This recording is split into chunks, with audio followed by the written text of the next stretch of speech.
Welcome sa Cloudy Movie Recap. Nagsisimula ang pelikula sa Egypt, kung saan parang normal lang ang lahat habang ang isang grupo ng mga turista ay nag-e-enjoy sa kanilang pagbisita. Ngunit dahil sa isang aksidente, natuklasan nila na ang isa sa mga piramide ay peke dahil may kumuha ng orihinal. Dahil dito, ang mga bansa sa buong mundo ay nag-iingat ng kanilang mga sikat na monumento gamit ang maraming seguridad upang pigilan ang iba pang masasamang loob na magsagawa ng katulad na pandarambong. Samantala, nakikilala natin si Gru na naglalakad sa kalsada at nakakita ng batang umiiyak dahil nawala ng ice cream, kaya binigyan niya ito ng lobo na hugis aso. Ngunit agad itong pinatanggal sa mukha ng bata ilang segundo matapos dahil si Gru ay isang masasamang loob na mahilig magdulot ng gulo. Sumakay ng isang kakaibang sasakyan, at dumating sa kanyang bahay na siyang pinakamadilim at pinakakakatakot na bahay sa buong kapitbahayan. Pagdating niya sa bahay, tinakot niya ang kanyang kapitbahay dahil ang aso nito ay gumagala sa kanyang bakuran, at pagkatapos ay nagkita sila ng kanyang nakakatakot na alaga para sa tanghalian. Ngunit sila ay naistorbo ng tatlong batang nagbebenta ng cookies. Upang hindi makipag-usap sa kanila, nagpanggap siyang isang answering machine. Pagkatapos, nakatanggap siya ng tawag mula kay Dr. Neferio na labis na disappointed dahil may kumuha ng Egyptian pyramid at ginawang tanga ang ibang mga masasamang loob.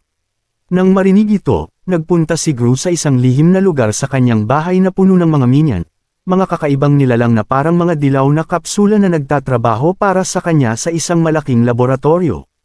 Nagtipon ng mga minion sa paligid ni Gru at siya'y pinapaligaya na parang isang sikat na tao. Ito na ang tamang pagkakataon para ipahayag niya ang kanyang susunod na malaking plano, isang plano na mas malaki pa kaysa sa pagnanakaw ng mga piramide. Kailangan nilang mag-organisa upang makuha ang isang top-secret shrink ray na makakatulong sa kanila upang isagawa ang heist ng siglo, ang pagnanakaw sa buwan. Saglit na natuwa ang lahat, ngunit mabilis na pinuna ni Dr. Neferio kung gaano kamahal ito, kaya nagdesisyon si Gru na humiram ng pera mula sa bangko. Samantala, bumalik ang tatlong batang nagbebenta ng cookies, na sina Margot, Edith, at Agnes, sa kanilang orphanage kung saan sila ay hindi maganda tinatrato ng babaeng namamahala. Sa kanyang daraan patungong bangko, nakatanggap si Gru ng tawag mula sa kanyang nanay na nais siyang batiin dahil sa pagnanakaw ng pyramid, ngunit tinutukso siya nito nang malaman na hindi siya ang kumuha nito. Dumating si Gru sa bangko ng kasamaan na nakatago upang makipagkita sa direktor at mag-pitch ng kanyang plano. Isang flashback ang nagpapakita sa kanya bilang isang bata na nangangarap na makarating sa buwan ngunit tinutukso ng kanyang nanay. Doon nakilala niya si Vector, isang weird na tao na nagsabing siya ay nandun din para manghiram ng pera upang gumawa ng malalaking krimen. Ilang minuto ang lumipas, ipinresenta ni Gru ang kanyang ideya ng pagnanakaw ng buwan sa direktor na natuwa dito ngunit agad na humiling ng shrink ray at dahil wala pa ito si Gru, hindi siya binigyan ng pautang. Sinabi ng direktor na may mga mas batang villain tulad ni Vector, na siya pala ang kumuha ng pyramid. Sinabi niya kay Gru na bumalik para humiram ng pera kapag nakuha na niya ang shrink ray. Makalipas ang ilang araw, sa isang lugar sa mundo, matagumpay na sinubukan ang shrink ray na naging maliit. Ang isang elepante, ngunit dumating si Gru kasama ang ilang minion upang nakawin ito at magmadaling umalis, ngunit nabigo ang kanyang plano nang nakawin ni Vector ang shrink ray gamit ang isang high-tech na makina, na nagdulot ng isang habulan na nagwakas na panalo si Vector. Nang gabing iyon, nagdasal ang tatlong orphan na sana may magampon sa kanila dahil ayaw nilang manatili sa orphanage. Kinabukasan, nagtakip ng itsura si Gru upang magtago sa fortress ni Vector at nakawin ang shrink ray. Ngunit patuloy siyang nasasaktan ng mga security measures ni Vector. Nang makita niyang madaling nakapasok ang tatlong orphan sa fortress, nagkaroon siya ng bagong ideya. Pinag-utusan niya ang kanyang pinagkakatiwalaang scientist na gumawa ng robot cookies at pagkatapos ay pumunta sa orphanage upang ampunan ang tatlong bata. Ipinakita niya ang kanyang aplikasyon ng ampunan na tinulungan ng mga minion na magsulat ng isang perpektong liham at nakumbinsi ang babaeng namamahala sa pamamagitan ng kanyang talumpati. Ang tatlong bata ay tuwang-tuwa nang makilala ang kanilang bagong mga magulang, ngunit nadismaya sila nang makita si Gru, maliban sa pinakamaliit na bata na agad na niyakap siya. Samantala, si Vector ay naglalaro gamit ang shrink ray, pinapaliit ang lahat ng bagay. Nang makatanggap siya ng isang mysterious na tawag na humihiling na ibalik ito, ngunit sinabi niyang gusto niyang pabagsakin muna si Gru. Pag-uwi ni Gru kasama ang kanyang mga bagong anak, nakilala nila ang kanyang mabagsik na alaga at inayos ni Gru ang isang lugar para sa kanila upang kumain at magbanyo tulad ng mga tuta. Ipinaliwanag ni Gru ang mga alituntunin ng bahay, huwag hawakan ang kahit ano, huwag istorbohin siya habang nagtatrabaho, at walang malalakas na ingay. Pagkatapos, iniwan niya sila para sa susunod na 6 na oras at pumunta sa kanyang lihim na laboratorio upang suriin ang mga bagong imbensyon ni Dr. Nefario, kabilang ang isang anti-gravity serum. Nang aksidenteng makita ng mga bata ang pasukan papuntang laboratorio, nagtanong sila tungkol sa lahat ng nakita nila. Ang isa sa mga robot cookies ay nag-disintegrate sa unicorn ni Agnes at ipinadala ni Gru ang 3 minion upang kumuha ng bagong laruan. Nagpunta sila sa supermarket at nagdulot ng kaunting gulo. Nang malaman ni Gru na gumawa ng kalat ang kanyang mga bagong anak sa bahay, iniutos niyang matulog sila. Sinabi ng panganay na hindi siya tatawag kay Gru na tatay, at tinanong siya ng bunso na magbasa ng isang kwento ngunit hindi siya pinansin ni Gru dahil ginagamit lamang niya ang mga bata sa kanyang plano. Sa kabutihang palad, nakahanap ang mga minion ng bagong laruan para kay Agnes. Kinabukasan, inutusan ni Gru ang mga bata na magbenta ng robot cookies, ngunit oras na para sa kanilang klase sa sayaw kaya dinala niya sila sa dance school muna. Pagkatapos ay pumunta sila sa fortress ni Vector na may dalang isang cart ng robot cookies at madaling nakapasok ang mga bata. Sa ganitong paraan, natukoy ng robot cookies ang shrink ray, pinatay ang vault door, at gumawa ng butas sa pader upang makapasok si Gru kasama ang ilang minion. Naging mahirap ang mga bagay nang aksidenteng tinataka ng mga robot cookies ang butas at naiwan silang lahat sa loob, na nagdulot ng konting gulo. Sa kabutihang palad, nakuha ni Gru ang kontrol at nagdesisyon na makalabas gamit ang front door. Habang tumatakbo sila, nakasalubong nila si Vector kaya nagdesisyon silang dumaan sa isang ventilation duct at aksidenteng napunta sa parehong silid na kasama si Vector. Sa kabutihang palad, nakalabas sila nang hindi nakikita. Sa daan pauwi, nakita ng mga bata ang isang amusement park at nakiusap kay Gru na pumunta. Unang ayaw ni Gru. Ngunit pumayag din dahil akala niya ito ang perfect na pagkakataon para iwasan sila dahil hindi na niya kailangan ang mga ito. Ngunit nabigo ang plano ni Gru dahil ang mga bata ay masyadong bata at kailangan pa ng isang adult upang sumakay sa roller coaster. Hindi nagtagal, nakita ni Agnes ang isang malaking unicorn plushie at nakiusap na bilhin ito. Tumama ang mga bata sa target, ngunit sinabi ng vendor na kailangan nilang give-in ito kaya hindi niya ibibigay ang premyo. Nagdesisyon si Gru na sirain ang lugar upang kunin ang unicorn gamit ang puwersa at mapasaya si Agnes. Ang pinakamagandang bahagi ay nagkakaroon siya ng kasiyahan kasama ito buong hapon. Ngunit pag-uwi nila, galit na galit si Dr. Nefario dahil hindi dapat nawawala sa misyon si Gru. Sa puntong iyon, gumawa si Gru ng video call sa direktor ng Bank of Evil upang sabihin na nakuha niya ang shrink ray at ipaliwanag ang kanyang plano.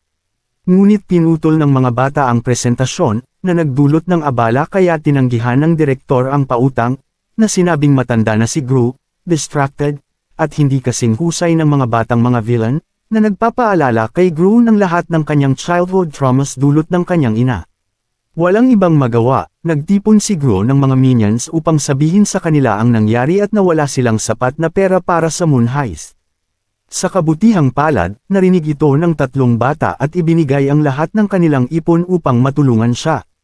Nang makita ito, ang ibang minions ay nagbigay din ng kanilang mga gamit kaya't nagsimula silang magtrabaho gamit ang murang recycled materials at anumang bagay na matutunton upang makagawa ng rocket. Lumipas ang panahon sa kanilang araw-araw na routine at nagsimulang magustuhan ni Gru ang pagiging kasama ang mga bata.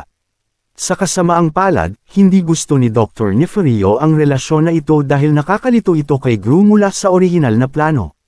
Samantala, nakipagkita ang direktor ng Bank of Evil sa kanyang anak na si Vector, na ang tunay na pangalan ay Victor. Pinagalitan siya ng kanyang ama dahil nawala ang shrink ray at ipinangako ni Victor na ibabalik ito agad. Imbes na pagandahin ang kanyang plano, pumayag si Gru na magbasa ng bedtime story upang mapasaya ang kanyang adoptive na mga anak. Sa una, nag-aatubili siya ngunit sa huli ay nagustuhan niya ang sandaling iyon kasama sila. Pagkatapos nilang umalis ng kanilang kwarto, pinaalalahanan siya ni Dr. Nefario na nakatakda siyang pumunta sa buwan sa loob ng 48 oras. Sinubukan ni Gru na kumbensihin siyang ipagpaliban ang launch dahil sabay ito sa ballet recital ng mga bata. Kinabukasan, nagtisi Gru kasama ang mga bata nang dumating ang babae mula sa orphanage upang kunin sila. Sinabi niyang natanggap niya ang liham ni Gru at kahit na nalilito si Gru, pinayagan niya silang umalis. Sa katunayan, ito ay si Dr. Nefario na nagpasya upang puwersahin si Gru na mag-focus sa plano. Sa mga sumunod na araw, nakaramdam si Gru ng lungkot dahil sa pagkakahiwalay sa mga bata, ngunit inihanda pa rin niya ang misyon at nang dumating ang oras ng launch, isang minion ang naglagay ng ballet recital ticket sa bulsa ni Gru. Nang matapos ang countdown, matagumpay na umalis ang rocket. Dumating si Vector sa tamang oras upang pigilan sila ngunit knockout siya ni Gru gamit ang magnetic gun.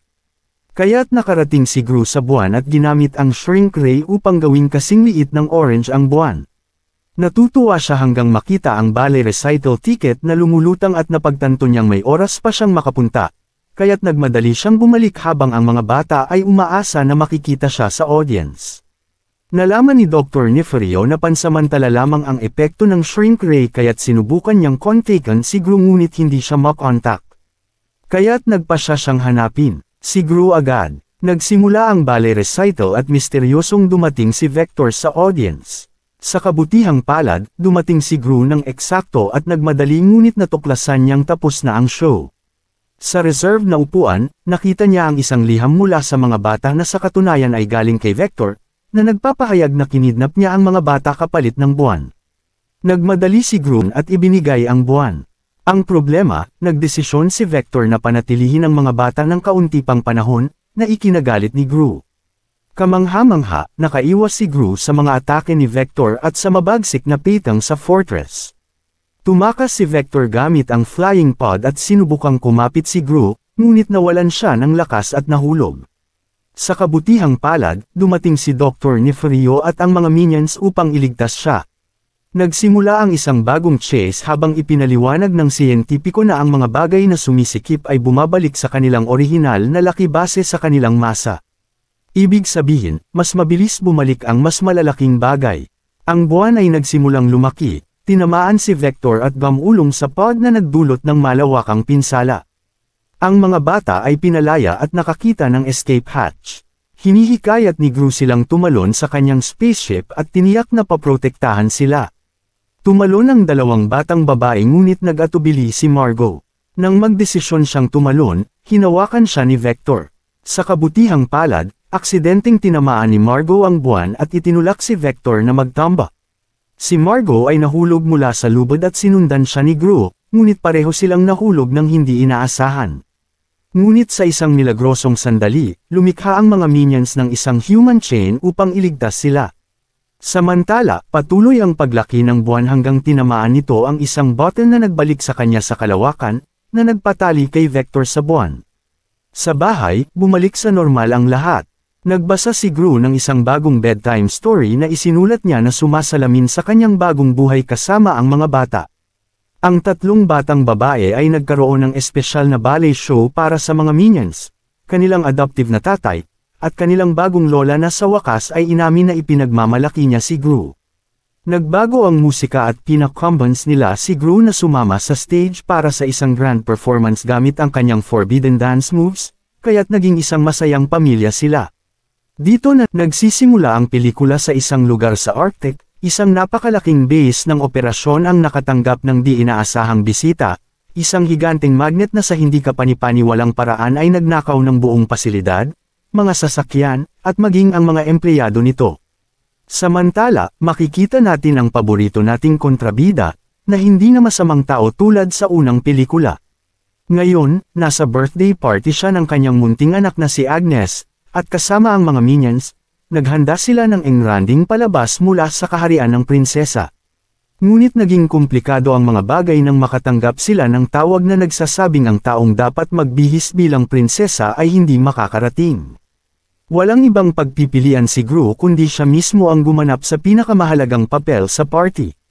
Dahil dito, Sinubukan siyang ipakilala ng kanyang kapitbahay sa isa sa kanyang mga kaibigang single, ngunit hindi siya interesado. Maya-maya, nakatanggap siya ng bisita, si Agent Lucy Wilde, na humiling na sumama siya sa kanya sa isang lugar. Tumanggi si Gru at sinubukang atakihin si Lucy, ngunit mabilis siyang napigilan nito gamit ang kanyang espesyal na kakayahan at nawalan siya ng malay. Ikinulong siya ni Lucy sa trunk ng kanyang sasakyan, at nakita ito ng dalawang minions kaya sinundan nila siya upang iligtas ang kanilang amo. Nagmaneho si Lucy patungo sa isang lihim na opisina sa ilalim ng dagat. Pagdating doon, pinalaya niya si Gru at ang dalawang minions, at ipinakilala niya ang kanyang boss na si Silas, ang direktor ng Anti-Villain League. Ipinakita nila kay Gru ang nangyari sa Arctic Lab, na sila ay gumagawa ng isang serum na tinatawag na PX, na may kakayahang gawing masama ang sinumang ma-injectionan nito. Dahil dito, naging isang malaking banta ang serum. Hiniling nila kay Gru na tumulong bilang dating kontrabida upang matukoy kung sino ang may kagagawan nito, ngunit wala siyang interes na makialam. Sa huling sandali, sinabi ni Lucy na sinusubaybayan niya ang kanyang mga ginawa noon at humanga siya rito. Iniwan niya kay Gru ang kanyang card sakaling magbago ang isip nito at binigyan siya ng bangka upang makabalik sa Pampang. Pag-uwi, tinanong siya ng isa sa kanyang mga anak kung itutuloy niya ang pakikipag-date sa kaibigan ng kapitbahay nila. Dahil dito, naalala ni Gru ang kanyang kabataan, kung saan sinubukan niyang ayain ang isang babae ngunit siya ay pinahiya, dahilan upang magkaroon siya ng trauma. Bago matulog, nadiskubre niyang ang kanyang panganay na anak na si Margot ay may kachat na isang lalaki, kaya ininteroga niya ito dahil ayaw niyang makipag-usap ito sa isang binata. Pagkatapos, pumunta siya sa kanyang lihim na laboratorio kung saan gumagawa ng jelly ang mga minions, na siyang bagong negosyo ni Gru. Ang problema, hindi masarap ang jelly kaya nagkaroon ng kaguluhan. Lalo pang naging magulo ang sitwasyon ng aminin ni Dr. Nefario na hindi na siya masaya sa paggawa ng jelly at gusto niyang bumalik sa pagiging masama. Dahil dito, tinanggap ni Gru ang kanyang pagbibitiw at formal siyang pinaalis sa laboratorio. Samantala, isang minion ang nakarinig ng doorbell at nang buksan niya ang pinto, isang kakaibang nilalang ang dumukot sa kanya. Kinabukasan, gumawa ng dating profile ang tatlong anak ni Gru gamit ang kanyang pinakamahusay na mga litrato, ngunit hindi ito nagustuhan ni Gru kaya kinuha niya ang laptop. Sinabi niyang siya ay na-hire ng isang ahensya upang magsagawa ng isang undercover mission bilang isang especially iya, bagay na ikinatuwa ng kanyang mga anak at ng ilang minions na agad nagbihis upang sumama sa kanya sa mall. Pumunta sila sa isang coffee shop kung saan nagtatrabaho si Agent Lucy, nagpapanggap bilang isang ordinaryong empleyado. Simula ngayon, magiging partner siya ni Gru sa misyon. Ikinagulat ni Lucy ang presensya ng mga minions, at isa sa kanila ang agad na na-in-love sa kanya, na agad ding inisip ang isang buong buhay na kasama siya. Sinimulan ni Gru at Lucy ang kanilang undercover mission upang hanapin ang magnanakaw ng laboratorio, ngunit naputol ito nang makilala nila si Eduardo Perez, isang makabayang Mexican na may-ari ng isang restaurant sa mall. Umorder siya ng 200 cupcakes para sa nalalapit niyang party, at habang nakikipag-usap sa kanya, napansin ni Gru ang malaking pagkakahawig niya kay El Macho, isang kilalang kontrabida noon na di umano'y namatay matapos tumalon sa isang bulkan. Dahil dito, pinaghinalaan ni Gru na siya ang hinahanap nilang kriminal. Pag-uwi, sinigurado ni Gru na natapos na ng kanyang mga anak ang kanilang mga takdang aralin. Isa sa kanila ang nag-recite ng isang tula para sa araw ng mga ina, dahilan upang magkaroon sila ng emosyonal na sandali dahil wala silang ina. Samantala, nagpasarap ang mga minion sa kanilang libreng oras, kumakanta, naliligo, at kumakain ng maraming ice cream. Pagpasok ni Gru sa laboratorio, inutusan niya ang dalawang minions na samahan siya, ngunit sa parehong oras, dalawang iba pang minions ang misteryosong dinukot. Sa gabi, si Gru at Lucy ay nagtungo sa mall upang lihim na saliksikin ang restaurant ni Eduardo. Naging matagumpay silang makapasok, ngunit wala silang nahanap maliban sa isang recipe ng salsa. Habang naroon sila, inatake sila ng alaga ni Eduardo, isang mabangis na manok, kaya kinailangan nilang isilid ito sa isang kapsula. Biglang dumating si Eduardo at napansin ang natrap na manok, kaya kumuha siya ng kutsilyo upang imbestigahan. Mabuti na lamang at nakatakas si Gru at Lucy bago pa sila mahuli, salamat sa tulong ng minions. Kinabukasan, isang ice cream truck ang dumaan sa bahay ni Gru, kaya't nagtakbuhan ng maraming minions palabas dahil mahilig sila sa ice cream. Ngunit isa pala itong patibong at sila ay dinukot. Samantala, sa mall, ipinagpatuloy ni Gru at Lucy ang kanilang undercover mission nang biglang lumitaw ang tatlong anak ni Gru. Agad na lumapit si Lucy upang ipakilala ang sarili, at natuwa si Agnes dahil sa tingin niya, bagay si Lucy bilang isang ina. Sa kaba ni Gru, agad niyang binigyan ng pera ang mga bata upang mapaalis sila. Dahil sa eksenang iyon, napansin ni Lucy kung gaano kabuting ama si Gru. Pagkatapos ng ilang sandali, si Margot ay agad na umibig sa isang lalaking naglalakad sa kabilang bahagi ng fountain. Ang pangalan niya ay Antonio. Ipinakilala niya ang sarili at inanyayahan siyang kumain ng cookies. Samantala, si Gru ay pumasok sa tindahan ng isang inchik na siyang bagong pinaghihinalaan niya, habang si Lucy ay nasa isang coffee shop at nagbibigay ng mga instruksyon sa kanya sa pamamagitan ng isang earpiece. Di nagtagal, may napansin silang kainahinala. Ngunit sa sandaling iyon, dumating ang dalawa pang batang babae upang ipaalam kay Gru ang tungkol sa romantikong date ni Margot. Nang walang pag-aalinlangan, nagpa siya ang paborito nating kontrabida na sundan siya dahil sa selos. Sinundan niya sila papunta sa isang Mexican restaurant ni Fernando, na nagkataon palang ama ni Antonio. Nang makita ng bantay na manok ang ating bida, nagsimula itong umasta ng kakaiba. Si Fernando naman ay nagdesisyong magdaos ng isang party sa katapusan ng linggo upang ipagdiwang ang pagmamahalan ng kanilang mga anak.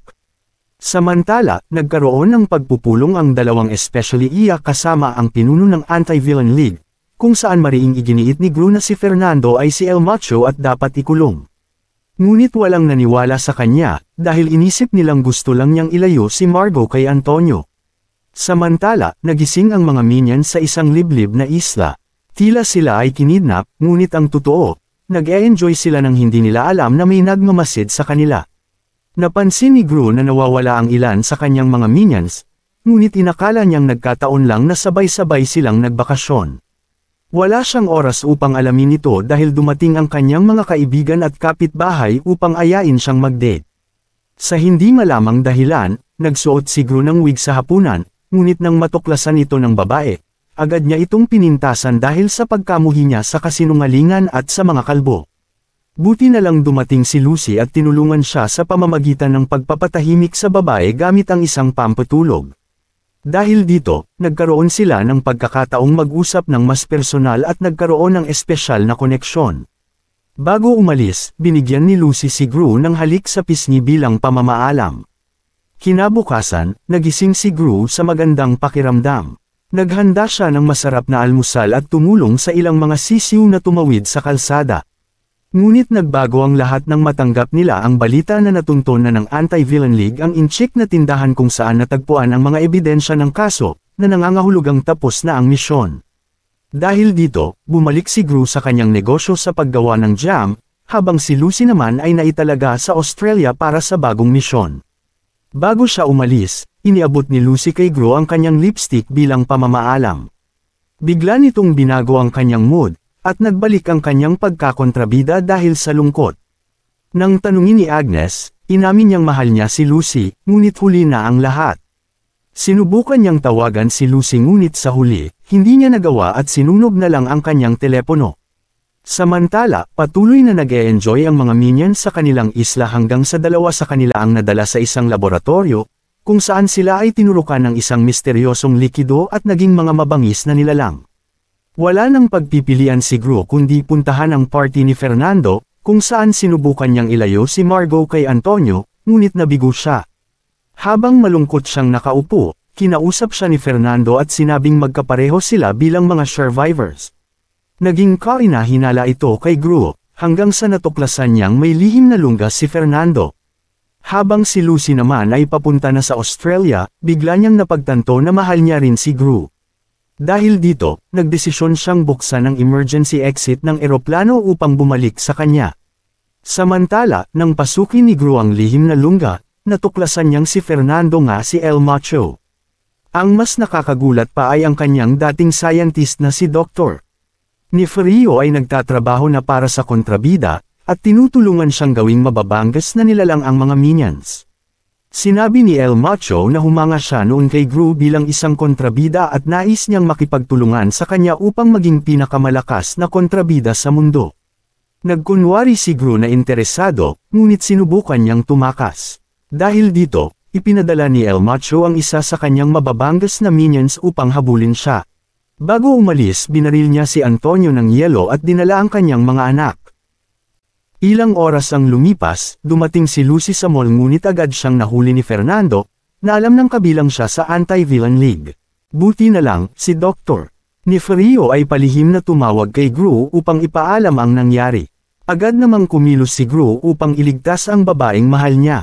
Samantala, isang sa mga mababangas na minions ang nakarating sa bahay ni Gru at tinangkang sakta ng kanyang mga anak, ngunit nasindak ito sa sigaw ni Agnes at naantala ang plano nito. Buti na lang, natuklasan ni Dr. Nefario ang isang lihim na lunas, na isinasama niya sa jam upang maibalik sa normal ang mga minions. Si Gru naman ay nagpunta sa kuta ng kanyang bagong kaaway kasama ang dalawang minions na nagbalat kayo bilang mababangas na nilalang. Sa una, napaniwala nila ang kalaban, ngunit kalaunan ay natuklasan ang kanilang pagkukunwari. Nagkaroon ng matinding habulan hanggang sa makarating sila sa tuktok ng kuta, kung saan tila wala na silang pag-asa. Sa huling sandali, dumating si Dr. Nefario at ang mga bata sakay ng isang barko dala ang lunas, at gamit ang isang malaking jam cannon, nagawa nilang ibalik sa dati ang lahat ng minions. Sa puntong ito, nagsimulang matakot si El Macho, at ginamit ito ni Gru bilang pagkakataon upang iligtas si Lucy. Ngunit halos huli na ang lahat, nakagapos si Lucy sa isang rocket na patungo sa bulkan kung saan nagkunwari noon si El Macho na namatay. Nang mawala ang remote upang pigilin ito, tinurukan ni El Macho ang sarili ng huling natitirang serum, naging isang napakalaking halimaw, at nakipaglaban kay Gru. Sa huli, ginamit ni Gru ang lipstick laser ni Lucy at pinatulog siya ni Dr. Nefario gamit ang isang pampatulog. Mabilis na tinakbo ni Gru ang rocket upang sagipin si Lucy, ngunit isang bantay na manok ang nagawa pang pindutin ang pulang button, dahilan upang lumipad ito patungo sa bulkan. Sa huling segundo, nagawa nilang makatakas at nangakong magde-date sila. Pagkalipas ng 147 araw, ginanap ang kanilang kasal sa isang magandang kagubatan, puno ng musika at saya. Sinimulan natin ang kakaiba pero nakakatawang pelikulang ito sa isang news anchor na nag-uulat tungkol sa isang palabas noong 1985 na tinatawag na Evil Brat Balazar. Si Brat ang bida sa palabas at mahal na mahal siya ng mga bata sa buong mundo. Nakansela ang palabas dahil sa hindi inaasahang paglaki ni Brat. Nasira ang karera ni Brat at nagsimula siyang maniwalang siya talaga ang karakter na ginagampanan niya sa telebisyon. Si Brat, na ngayon ay isang matandang lalaki at super kontrabida, ay nakatayo sa isang bangka kasama si Clive, ang kanyang robot na kasama. Tumalon si Brat sa tubig at lumangoy papunta sa isang barko. Ginamit niya ang kanyang espesyal na bubble gum para talunin ang mga sundalong nagbabantay sa barko. Sa punong himpilan ng Anti-Villain League, inutusan ni Silas Ramsbottom, ang direktor ng AVL, ang mga ahente na puntahan ang barko dahil balak ni Brat na nakawin ang Dumont Diamond, ang pinakamalaking diamante sa mundo. Sinira ni Brat ang ligtas na pinaglalagyan ng diamante at ninakaw ito. Ginamit niya ang kanyang bubble gum para palutangin ang barko habang papalapit sina Gru at Lucy. Pinatalsik ni Lucy si Gru papunta sa barko gamit ang jet, habang ang mga minion naman ay lumapag sa isang kalapit na dalampasigan. Hinarap ni Gru si Brat at naglaban sila. Sinuntok ni Gru si Brat at nawalan ito ng malay. Ngunit bumangon si Brat, kumuha ng gitara at binaril si Gru gamit ang energy beam mula dito. Tumakas si Brat habang paparating ang mga ahente. Sinabi niya kay Gru na magkikita pa silang muli. Nagpunta sina Gru at Lucy sa lihim na pasukan ng AVL. Pumasok sila sa lumilipad na punong himpilan, at inihayag ni Ramsbottom ang kanyang pagre-retiro. Umakyat sa entablado si Valerie Da Vinci, ang bagong direktor, at pinatabi si Ramsbottom. Tinanong niya kung sino si Gru at pinagalitan ito dahil pinatakas si Brat, ang pinaka-wanted nilang kontrabida. Agad niyang pinatalsik si Gru, at sinubukang ipagtanggol ni Lucy si Gru pero natanggal din siya. Bumalik sina Gru at Lucy sa kanilang bahay. Sinabi ni Lucy kay Gru na sabihin sa mga bata ang nangyari. Pagpasok nila, nakita nilang bukas ang pinto at naghanda para sa labanan. Pero nabigla sila nang biglang takpan ang kanilang mga mata at dinala sa likod ng bahay. Sina Margot, Edith, at Agnes, ang mga ampon nilang anak, ang nagtanggal ng piring at nagpakita ng sorpresa. Ipinaalala nila kina Gru at Lucy na wala pa silang honeymoon kaya naghanda sila ng espesyal na bagay sa treehouse. Ibinunyag ni Gru sa mga bata na nawalan sila ng trabaho pero punang akong makakahanap sila ng bagong trabaho. Tumawag si Mel at lumapit si Gru sa mga minion. Masaya ang mga minion, iniisip nilang babalik si Gru sa pagiging kontrabida, pero sinabi ni Gru na hindi siya babalik sa ganong buhay. Nalungkot ang mga minion at iniwan siya. Pumasok sina Dave at Jerry sa lab at walang alam sa nangyayari. Tinanggap sila ni Gru at ginawa silang tagapangasiwa ng laboratorio. Samantala sa Paris, pumasok si Pumo, isang kilalang gem expert, sa museo kung saan nakalagak ang Dumont Diamond. Ipinahayag niyang peke ang diamante at ito'y pinalitan ni Brat. Inilantad niya ang sarili bilang si Brat sa pagbabago ng anyo. Tinuluyan niyang knockout in ang mga tao roon at tumakas na dala ang totoong diamante. Habang naglalakad si Lucy papunta kay Gru, nakita niyang malungkot ito at tinawag ang sarili na bigo. Pinagagaan ni Lucy ang loob niya at sinabing darating din ang magandang panahon. Kinabukasan, lumabas si Gru at nabasa sa dyaryo na ninakaw ni Brat ang Dumont Diamond. Lumapit si Fritz, isang butler, at pinakilala ang sarili. Pinagtabuyan siya ni Gru. Bumalik si Fritz at sinabi kay Gru na may kakambal siyang kapatid na lalaki na nagngangalang Gru at nais siyang papuntahin sa Fredonia. Ipinakita ni Fritz ang litrato ni Gru at Drew noong sila'y mga sanggol. Nagpunta si Gru sa kanyang ina at tinanong tungkol sa kapatid.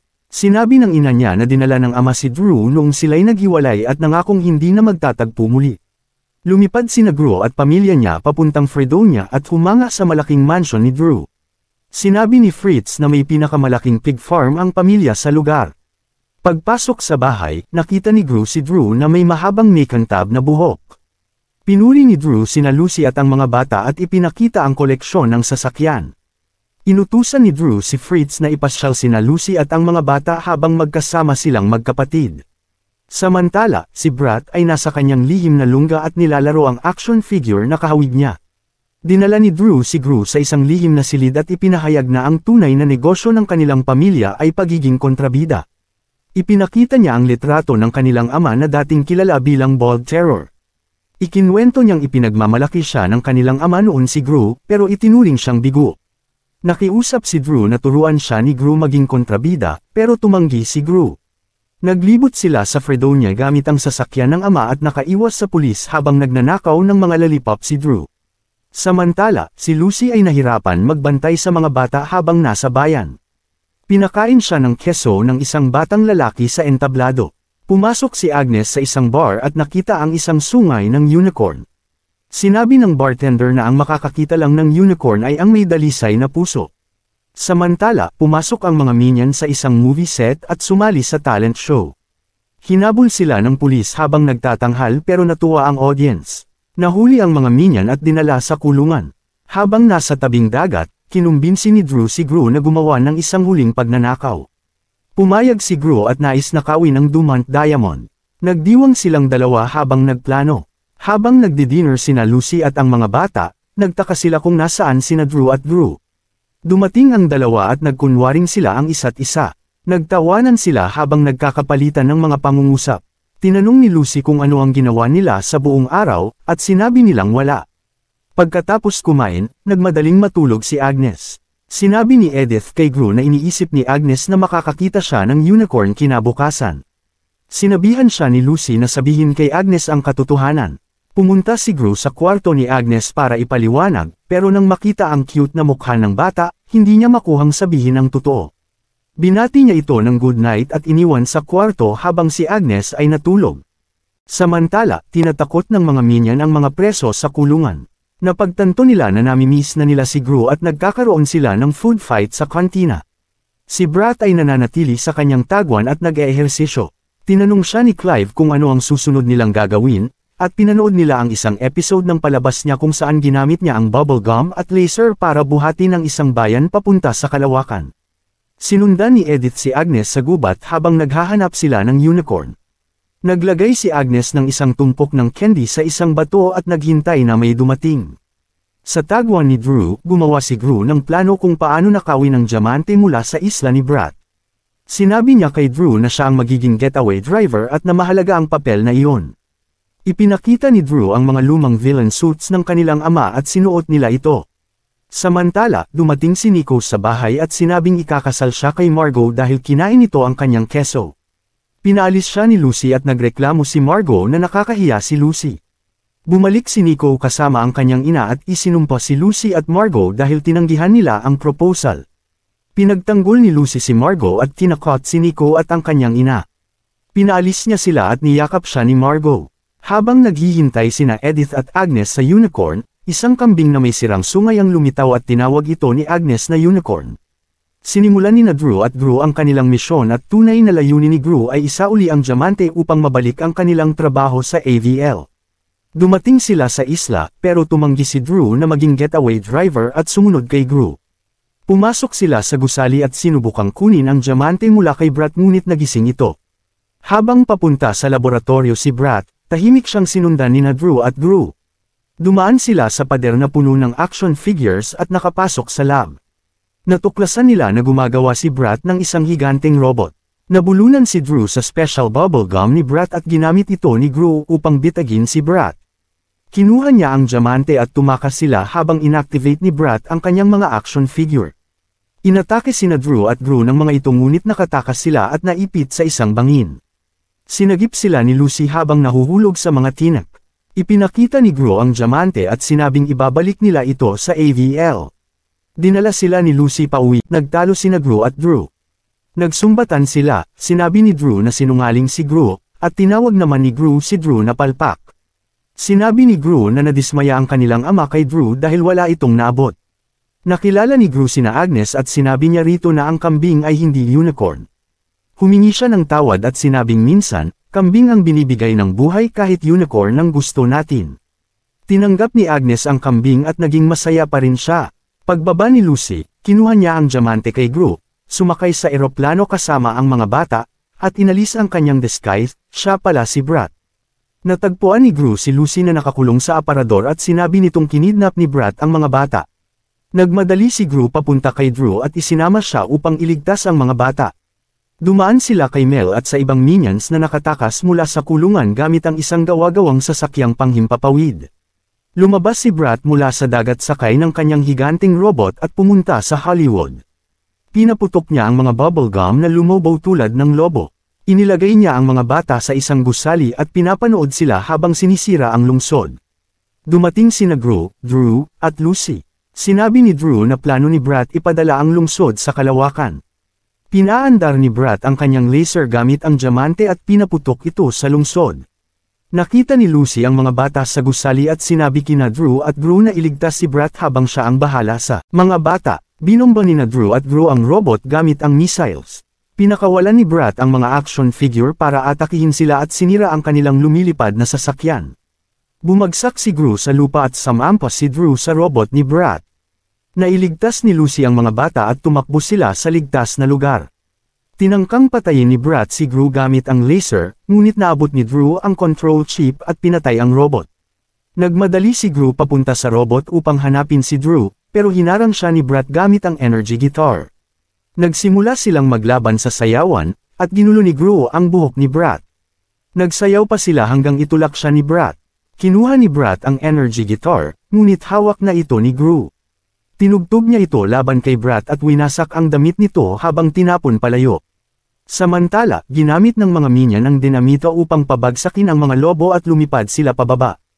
Tumakbo si Gru sa mga guho para hanapin si Drew, at nagkita sila't nagyakapan. Dumating sina Lucy at ang iba pa, at nagyakapan silang lahat. Kinagabihan, tinignan ni Lucy ang mga bata at sinabi ni Agnes na mahal niya ito. Tinakpan sila ni Lucy ng kumot at lumabas ng kwarto habang masayang naging isang tunay na ina. Naglaro sina Gru at Drew kasama ang mga minion at pinaalalahanan sila ni Lucy na kailangan nilang magtrabaho kinabukasan dahil naibalik na sila sa AVL. Sinabi ni Gru kay Drew na huwag nang maging villain. Sinabi niyang mahal niya si Drew at lumabas ng silid. Gin-icing ni Drew ang mga minion at ninakaw ang rocket-powered aircraft ni Gru. Nagmadaling lumabas sina Gru at Lucy at nakita silang lumipad. Sinabi ni Drew na kailangang ipagpatuloy ng isang tao ang kanilang pamilya bilang villain at lumipad palayo. Salamat sa panunood hanggang sa susunod na video. Nagsisimula ang pelikula kay Gru na nagmamaneho ng kanyang sasakyan papunta sa isang napakalumang gusali. Kasama niya ang tatlo sa kanyang mga minyan, at nalaman natin na ang gusali ay isang lumang paaralan para sa mga kontrabida na dating pinasukan ni Gru. Sinabihan niya ang kanyang mga minyan na mag-ingat dahil narito sila upang pabagsakin ang kanyang dating kaaway na si Maxim Lal, ang pinaka-wanted na tao ng ahensya. Pagpasok ni Gru sa paaralan, nakita niya ang 85 sa kanyang dating mga kaklase na nagdiriwang ng isang reunion. Dito niya nakaharap ang kanyang pinakamatinding karibal na si Maxim, na nagyayabang sa kanyang mga nakamit bilang isang kontrabida. Ipinakilala pa niya kay Gru ang kanyang kasintahan na si Valentina. Ipinagmalaki naman ni Gru na mas malalaki ang kanyang nagawa tulad ng pagnanakaw sa buwan, ngunit tinuwanan lang siya ni Maxim at sinabing wala namang halaga iyon dahil wala na ang buwan. Nagtawanan ang lahat kay Gru, na labis niyang ikinahiya. Pagkatapos, inanunsyo ng punong guro ng paaralan na si Yubel na si Maxim ang nanalo ng parangal para sa taong ito, na ikinagalit ni Gru dahil pakiramdam niya ay siya ang mas karapat-dapat. Habang nagbibigay ng talumpati si Maxim, inilabas niya ang isang ipis at sinabi kung gaano niya ito kamahal dahil may taglay itong mga katangiang dapat mayroon ng isang tunay na kontrabida, hindi madaling patayin. Ibinunyag niyang pinagsama niya ang kanyang DNA sa DNA ng ipis upang maging mas malakas. Nakita ito ni Gru bilang isang perpektong pagkakataon upang dakpin si Maxim sa utos ng Anti-Villain League. Naglaban sina Gru at Maxim sa isang matinding sagupaan, ngunit natapos ito nang dumating ang 12-12 ng mga ahente ng Anti-Villain League at pinatumba si Maxim gamit ang kuryente hanggang mawalan siya ng malay. Habang dinadala si Maxim, nangako siyang makakatakas siya kahit anong mangyari at ipapapatay si Gru. Samantala, ang kasintahan niyang si Valentina ay palihim na tumakas mula sa paaralan upang hindi madamay. Pag-uwi ni Gru, nagdala siya ng maraming gamit sa pagluluto mula sa mall, at tuwang-tuwa ang kanyang pamilya na makita siya. Ipinakilala naman ng kanyang asawang si Lucy ang bagong miyembro ng kanilang pamilya, si Gru Jr. Ngunit napansin ni Gru na hindi siya gusto ng kanyang bagong silang na anak, mas malapit ito kay Lucy. Habang nagkakaroon ng masayang sandali ang pamilya, dumating si Silas, isang retiradong miyembro ng Anti-Villain League, at ibinalita na nakatakas na si Maxim mula sa kulungan. Ipinakita niya ang isang video kung saan sinabi ni Maxim na alam niya kung saan nakatira si Gru at nagbabalak siyang mag-higanti sa kanyang pamilya. Agad na nag-impake si Gru upang ilipat ang kanyang pamilya sa isang ligtas na lugar na may matinding seguridad. Nalungkot ang kanyang mga anak dahil iiwanan nila ang kanilang kasalukuyang buhay. Dinala ni Silas si Gru at ang kanyang pamilya sa isang bayan na tinatawag na Mayflower. Sinabi niyang bagamat napaka-boring ng lugar na ito, dito sila magiging ligtas mula kay Maxim. Binigyan sila ng bagong pagkakakilanlan bilang pamilyang Cunningham. Nangako rin si Silas na aalagaan ang ibang mga minyan at may malaking plano siya para sa kanila sa Anti-Villain League headquarters. Samantala, sa kabilang bahagi ng lungsod, makikita ang mga minyan na lulan ng isang bus. Napakaingay nila kaya't ninas ang driver at huminto ang bus. Ipinahayag ng driver na isa siyang dating ahente ng Anti-Villain League at binalaan silang tumahimik, kundi ipapakita niya ang kanyang masamang panig. Ngunit tinapunan lamang siya ng mga minyan ng pay sa mukha at nagpatuloy sa kanilang paglalaro. Pagdating sa Mayflower, binigyan niya si Gru ng bagong trabaho bilang isang salesman, si Lucy bilang isang hairstylist, at pinalitan ng pangalan ng kanilang mga anak. Bago umalis, pinaalalahanan niya si Gru na ituon ng pansin sa proteksyon ng kanyang pamilya habang sila naman ang bahala kay Maxim. Sinabi ni Lucy kay Gru na hindi naman ito masama dahil magkakaroon na sila ng mas maraming oras para sa pamilya. Samantala, sa ilalim ng lungsod, lumitaw si Maxim kasama si Valentina at ang kanyang hukbo ng matatalinong ipis. Sinabi niya ang kanyang plano, pahirapan si Gru sa pamamagitan ng pagdukot sa kanyang sanggol. Habang inihahatid ni Gru si Margot sa paaralan, nakilala niya ang kanilang bagong kapitbahay, ngunit napahiya siya sa kanilang unang pagkikita. Sinubukan niyang palakasin ang loob ni Margot, sinasabing tatanggapin siya ng lahat dahil siya ay matalino at masayahin. Samantala, sa Anti-Villain League headquarters, tinipon ni Silas ang mga minyan. Sinabi niyang kailangan niya ng mga voluntaryong pinakamalakas at pinakamatapang. 5 minyan ang nagpresenta at sila ang ginamit upang subukan ang bagong imbensyon, isang super machine na magpapalakas sa kanila ng higit pa sa isang ordinaryong tao.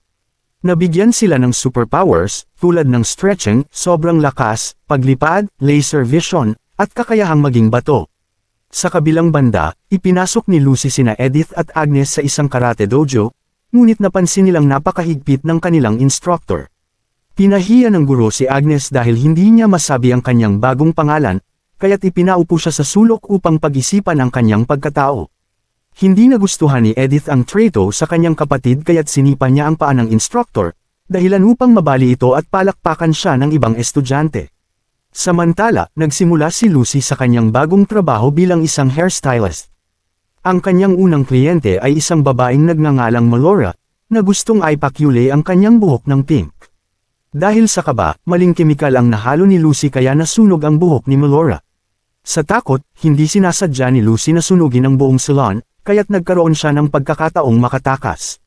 Sa kabilang dako, inilunsad ni Maxim ang kanyang bagong imbensyon, isang napakalaking robot na ipis, at pinakawalan ito sa lungsod. Habang pauwi si Gru mula sa paaralan, sinalubong siya ng isang batang kapitbahay na nagngangalang Poppy. Laking gulat niya nang malamang alam ni Poppy ang tunay niyang pagkatao. Ipinahayag ni Poppy na siya ay isang baguhang kontrabida at pinilit si Gru na tulungan siyang magnakaw kinabukasan, kung hindi ay isisiwalat niya ang sekreto nito. Napilitan si Gru na pumayag upang maprotektahan ang kanyang pamilya. Samantala, sa Anti-Villain League, nagdulot ng kaguluhan ang Mega Minions dahil hindi nila makontrol ang kanilang mga bagong kapangyarihan. Habang lumilipad naman si Valentina sakay ng higanting ipis, ibinunyag ni Maxim kung bakit siya galit kay Gru. Noong bata pa sila, inagaw ni Gru ang spotlight sa kanya sa isang talent show. Ngayon, plano niyang ipaghiganti ang sarili sa pamamagitan ng pagdukot sa sanggol ni Gru. Samantala, dinala ni Lucy ang mga bata sa pamimili. Natakot siya at nagtago matapos makita si Mer. Nasira ni Lucy ang buhok ng babae habang mabilis niyang tinangka na ilabas ang mga bata. Sa isang aksidente, natuklasan ni Mer ang kanyang presensya, kaya't hinabol siya ni Melora sa galit, ngunit nakatakas si Lucy. Samantala, dinala ni Gru ang kanyang sanggol at dalawang minions upang makipagkita kay Poppy sa kanyang bahay puno, kung saan nila tatalakayin ang isang pagnanakaw. Sinabi ni Poppy kay Gru na nais niyang tulungan siyang nakawin ang isang honey badger na tinatawag na mascot mula sa paaralang Lycée. Kapalit nito, hindi niya ipapakalat ang sekreto ni Gru. Samantala, binigyan ni Silas ng unang misyon ang Mega Minions, tumulong sa mga mamamayan na nasa panganib.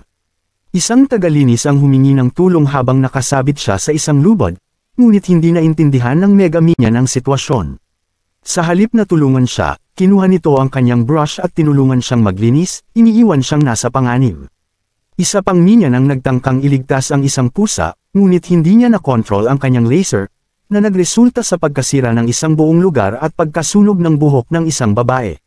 Si Kelvin naman ay sinubukang pigilan ng isang tren na nawalan ng kontrol, ngunit lalong nailagay sa peligro ang mga pasahero nang ihagis niya ang tren papasok sa isang gusali. Sa pag-aakalang matagumpay silang nakagawa ng isang heroic na gawain, naglakad sila ng mabagal sa kalsada, ngunit hindi natuwa ang mga mamamayan. Galit na hinabol ng mga ito ang mga minions, ngunit dumating si Silas sakay ng kanyang van upang sagipin sila. Sinabi ni Silas sa kanila na nabigo ang kanyang eksperimento kaya tuluyan na silang i-retiro. Samantala, dumating sina Gru at Poppy sa paaralan gamit ang isang lumilipad na lobo. Iniwan ng minions ang bag ni Gru na naglalaman ng mahahalagang kagamitan sa kanilang mainit na air balloon, kaya't kinailangan niyang gumamit ng mga gamit mula sa baby bag ni Junior. Habang nasa paaralan, tinakpan nila ang mga security cameras gamit ang lampi ng sanggol. Sa pamamagitan ng isang hairpin, nabuksan ni Gru ang opisina ng prinsipal. Gamit ang baby powder, nadiskubre niya ang isang potensyal na panganib sa harap nila. Pumasok si Junior sa opisina, at nang inakala ni Gru na may masamang mangyayari, laking gulat niya nang ma-deactivate ni Junior ang mga laser. Sa wakas, natagpuan nila ang honey badger, ngunit bago pa ito mapakalma ni Gru gamit ang tranquilizer, napansin niyang binuksan na ni Junior ang hola ng honey badger. Inatake sila nito, at aksidenteng na-tranquilize ni Gru ang kanyang sarili. Sa gitna ng gulo, napundot ni Poppy ang isang pinjutan na gumising sa prinsipal, na agad na napansin ang mga nanghihimasok sa kanyang opisina. Sa pagtataka ng lahat, nagawang pakalmean ni Junior ang honey badger, at habang paalis na sila, lumabas ang prinsipal at hinabol sila. Natapos ang habulan ng barilin ni Gru ang mata ng prinsipal gamit ang toothpaste, na nagresulta sa isang seryosong aksidente. Nakatakas sila, at inamin ni Poppy kay Gru na ito ang pinakamasayang gabi ng kanyang buhay. Pinanggako niyang hindi niya ipagkakalat ang kanyang sikreto. Sa kasamaang palad, tinawagan ng prinsipal si Maxine at ibinigay ang lokasyon ni Gru, dahil inilagay niya ang isang tracker sa honey badger. Di nagtagal, sumali sina Gru at Lucy sa kanilang mga kapitbahay na sina Perry at Patty sa isang country club upang maglaro ng tennis, habang naiwan ang mga bata sa bahay kasama si Junior. Biglang lumitaw si Principal Yubelsklecht sa bahay ni Gru at tinanong ang mga bata tungkol sa kanilang ama. Kaagad na nagpadala ng mensahe si Margot kay Gru tungkol sa isang kakaibang matandang babae sa kanilang bahay. Agad na sinabi ni Gru kay Lucy ang panganib na kinakaharap ng kanilang mga anak, at habang sila'y nagmamadaling umuwi, nagpadala rin siya ng mensahe sa headquarters. Nang makita ito ni Silas, agad niyang ipinawalang bisa ang pagre-retiro ng Mega Minions at inutusan silang pumunta sa bahay ni Gru. Pagdating ni Gru at Lucy, inatake sila ni Principal Yubel habang hinahanap ang kanyang honey badger.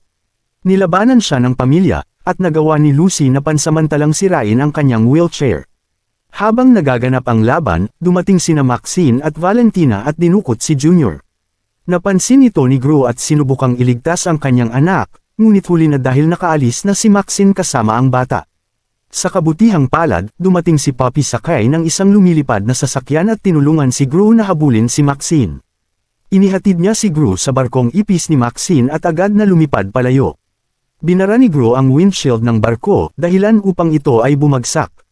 Ipinakita ni Maxine kay Gru ang kanyang anak, ngunit siya ngayon ay isang kalahating taong ipis na at handang kalabanin si Gru. Tinangka niyang patayin si Gru gamit ang kanyang barko, ngunit sa bigat nito, bumagsak si Valentina mula sa bubong ng gusali. Sinubukan ni Maxine gamitin si Junior upang tapusin si Gru, ngunit nanag ang pagmamahal ni Junior sa kanyang ama. Nagawa niyang talunin si Maxine, na bumagsak sa lupa matapos tumama sa maraming bagay sa kanyang pagbagsak. Dumating ang Mega Minions kasama ang kanilang mga hayop upang tumulong. Muling nagkasama-sama sina Lucy, ang mga bata, at Gru kasama si Junior. Sa sobrang saya ni Gru, sa unang pagkakataon ay tinawag siya ng kanyang anak na Dada.